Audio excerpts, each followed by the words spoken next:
แห่งการบรรลุธรรมนะคะเมื่อดวงจิตสามารถประสานเป็นหนึ่งเดียวกับสภาวะนี้ได้ทีนี้เมื่อ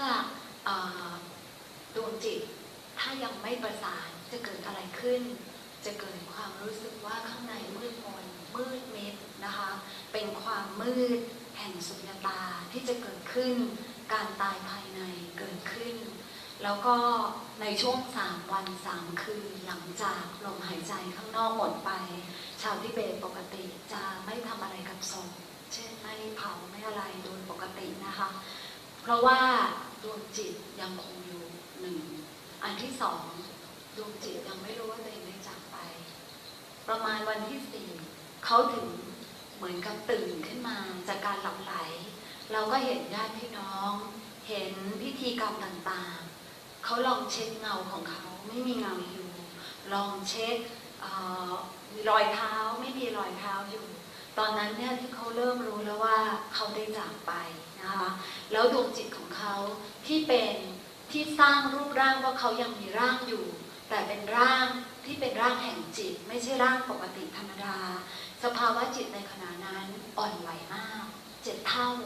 คือถ้าเศร้าก็คือเศร้า7 เท่าของสภาวะจิตปกติเมื่อเห็นว่าเขาตายไปแล้วเขาช็อก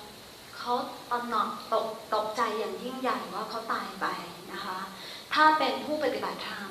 มีหลากหลายวิธีที่จะช่วยให้เขาเผชิญกับสภาวะตรงนี้ในระดับตันตระเขาอาจจะต้องการยังต้องพึ่งพรของพระอาจารย์พึ่งการสวดภาวนาของพระอาจารย์แล้วก็ญาติพี่น้องกัลยาณมิตรทั้งหลายซึ่งจะช่วยให้เขาได้บรรลุธรรมในสภาวะที่2แห่งบาดู So then it enters to the third pardo of existing. Now here in this pardo, it's important part of pardo because here you will experience a lot of the different image, different visionary experiences, like you can say. Mostly experience of appearance of sound, light and vision. Because da is there. So da means sound. You will experience and hear in a reflection as like hearing so many frightening, strong, false, variety type of the sounds you may experience as in appearance. And then also it gradually transforms and appears in the form of different lights, color of different lights in 5 combination of colors. And then gradually it also transforms into the rays. That is more of vision. So now this 5 color of light gradually, when you don't realize them as a self-reflection, each 5 color is kind of imaginary experience of your appearance. Each of color transformed into the raw sense of elements. Yellow as earth, red as a fire, green as a wind, blue as a water, white as a spacious. And you feel like all this very objective, solid, concrete experience. And according to that feeling of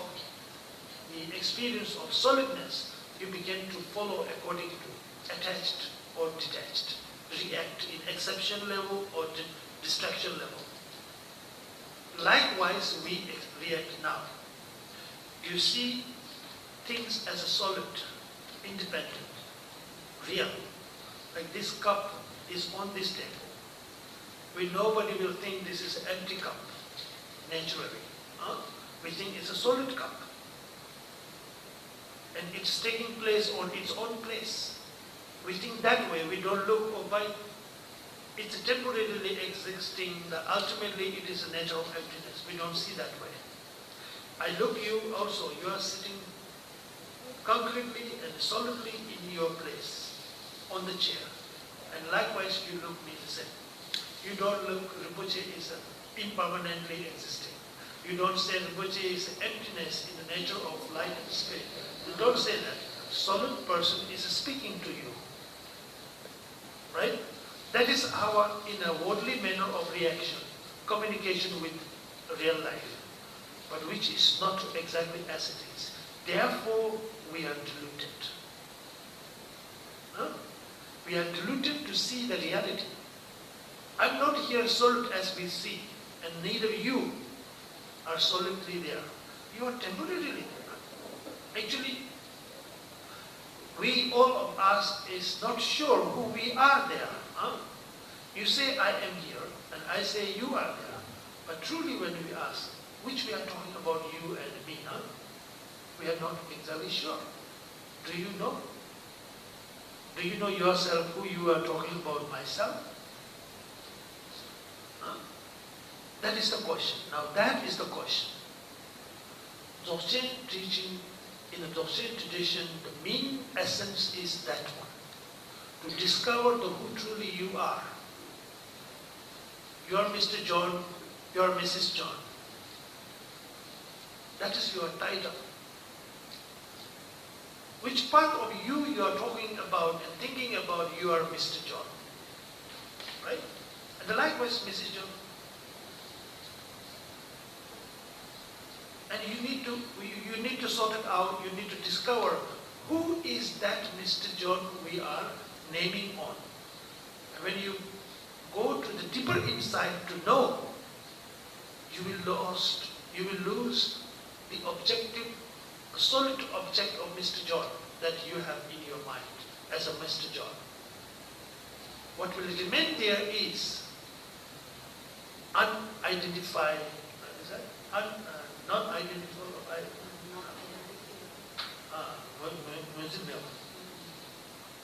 English. Oh yeah. Non-identified, right? What is remain there? Spacious nature of emptiness. Ultimately, that is the true nature of our. That is what we talk about, the true nature, reality as it is. Huh? We think solid, we are not solid. We are not solid because there is nothing is to be proved as a solid. Because everything is going to be diminished into the true nature of that very spacious emptiness. So, the ultimate essence of that is what we talk about to identify your true nature state of mind. So if you are familiar with the Dzogchen teaching, and the ultimate state of that is what we are discovering and what we are trying to practice for. Once we have discovered that very nature of emptiness, then that very moment of last stage of our process of dying, we contemplate ourselves into that very nature of your true being. So you integrated yourself in the true being. That true being is no other than the perfection state of primordial Buddha's essence of mind or the nature of Buddha. So, no different than the true Buddha of your resultant state of Buddhahood. That is what is the practice leads to end up your samsara and entering into the state of Buddhahood.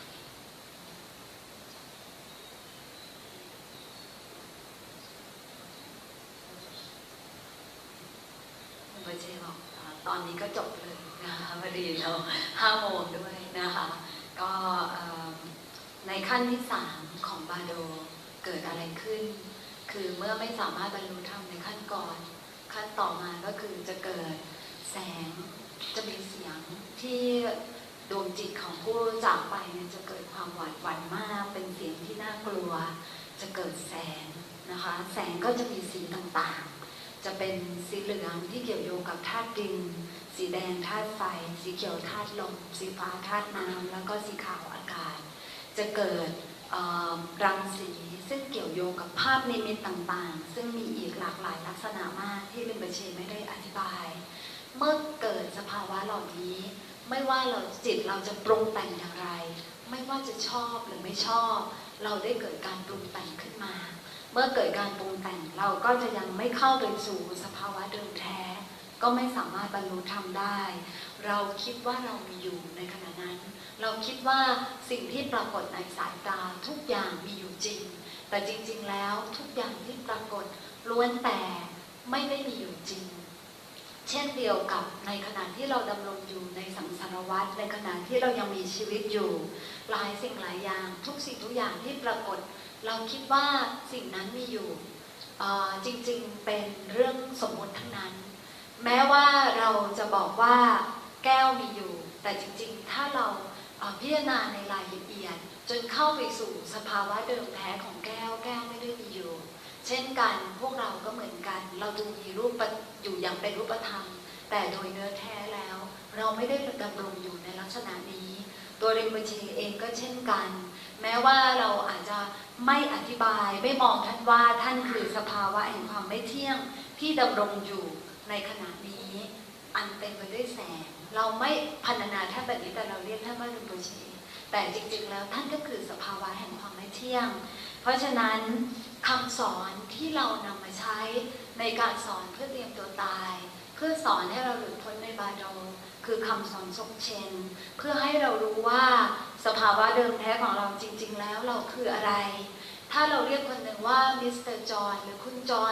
นที่แท้นั้นเป็นยังไงเราต้องเข้าไปดูจนกระทั่งเรา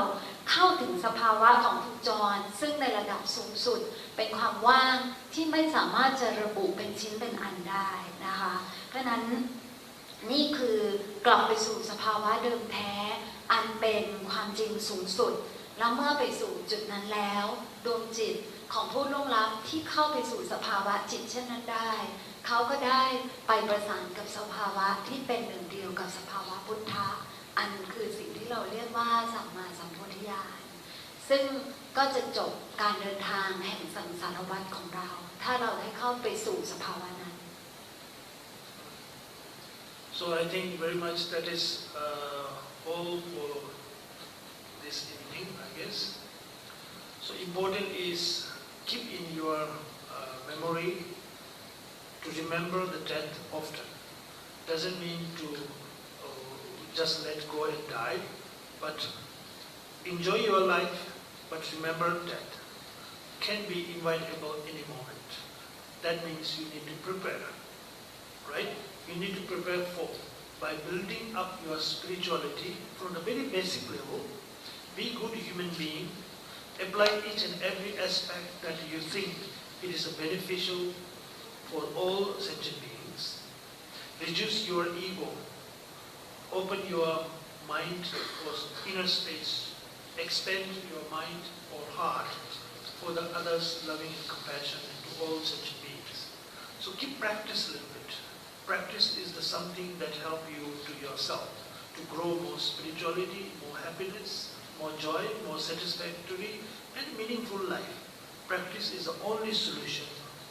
in us what we have the potential that we need to reflect. In any suffering, practice will help. Any joy moment, practice will help. Any crisis moment, practice will help. Only practice is that you can depend on. So I think that's all very much. คำสอนสุดท้ายของริมโปเชนะคะท่านฝากข้อคิดให้เราหมั่นนึกถึงความตายหมั่นนึกถึงความตายแต่เราก็ยังดำรงชีวิตได้อย่างเบิกบานอย่างมีความสุขนะคะเป็นบุคคลที่ดีเปี่ยมไปด้วยความรักความเมตตาต่อผู้อื่นทำประโยชน์ให้กับผู้อื่นลดอัตตาละอัตตาของเรานะคะเปิดจิตใจของเราให้กว้างเติมเต็มจิตใจของเราด้วยความรักความกรุณาต่อผู้อื่นและปฏิบัติธรรมเพื่อให้การปฏิบัติของเรานี้ทำให้เรามีความสุขในทุกสภาวะไม่ว่าจะเป็นสภาวะที่เป็นวิกฤตของชีวิตก็ตามนะคะเนื่องจากเวลาเราล่วงเลยนะคะก็ถือโอกาสปิดไปเลยนะคุณวิรัตเนื่องจากเวลาล่วงเลยแล้วก็ริมโปเชก็จะมีการสอนภาวนาในระดับลึกในอนาคตเราก็จะสอนการทำโภมาในหลากหลายลักษณะแต่หัวใจเราก็จะต้องผ่านการได้ยินได้ฟังเรื่องเงินโดการได้ฝึกฝนตนเองผู้ใดที่สนใจในคำสอนของริมโปเชบนวิถีของซกเชนในนิกายพุทธเพลินนะคะทางมูลนิธิพันดาราก็ยินดีเราสามารถมาร่วมภาวนาร่วมกันในกลุ่มเล็กซึ่งจะทำให้เราได้อยู่ใกล้ชิดกับท่าน 14-17 กุมภาพันธ์นะคะที่ศูนย์ปฏิบัติธรรมที่หัวหินซึ่งในสภาวะที่เราอยู่ห่างจากบ้านเรือนของเรามันทำให้เราเข้าซึมซับไปในเรื่องการปฏิบัติธรรมได้ง่ายขึ้นแล้วก็ก่อนจะกลับบ้านเพื่อให้เป็นสิริมงคลโดยเฉพาะกับผู้ที่จะไม่ได้ไปหัวหินจะไม่ได้เข้าร่วมกรรม เป็นเสียงของรินโปเชนะคะเราเคยแจกไปบ้างบางคนอาจจะเคยได้ซีดีแผ่นนี้ตอนเราได้ตอนยังไม่รู้จักตัวตนของท่านยังไม่ได้ยินธรรมะจากท่านไม่ได้ยินเสียงท่านสวดเราอาจจะยังไม่มีความสนใจแต่วันนี้เราอย่างน้อยได้มาเป็นลูกศิษย์ท่านวันหนึ่งซึ่งเป็นวันหนึ่งความเป็นเปี่ยม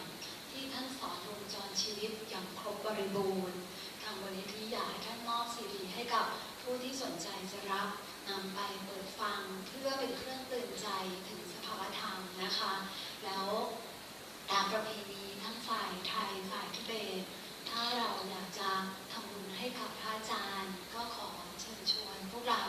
ได้ทำบุญให้กับท่านโดยตรงนะคะเราสามารถขึ้นมาพบท่านได้ Just now I made an announcement that we will have a retreat at Lim or Kajiravana Center in Hua Hin. If you are interested on the practice according to the current tradition, particularly from the Dzogchen perspective, you are welcome to join us in a smaller group for 4 days and 3 nights. But if you cannot come, you can also follow our activities, and there will be more teachings by Rinpoche later on. And before we are going back home, as you know, for auspiciousness, the foundation would like Rinpoche to give you a special gift. It's a CD containing Rinpoche's chanting. You can pray it at home to reflect on Rinpoche's teachings and bring auspiciousness to your life. So if you are interested, please come and receive the CD directly from Rinpoche. Thank you.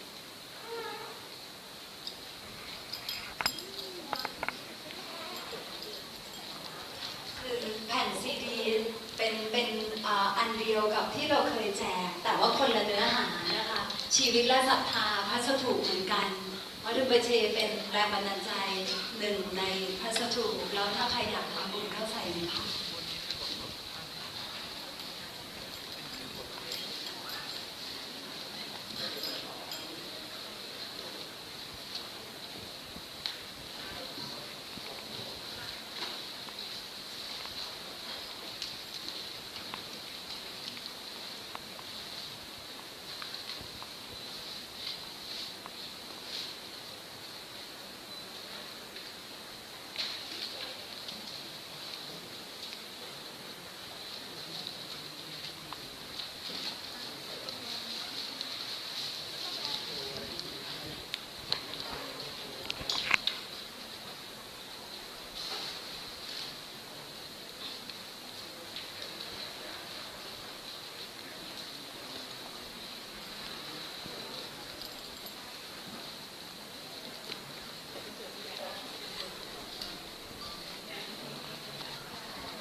ขอบคุณทุกท่านที่มาร่วมงาน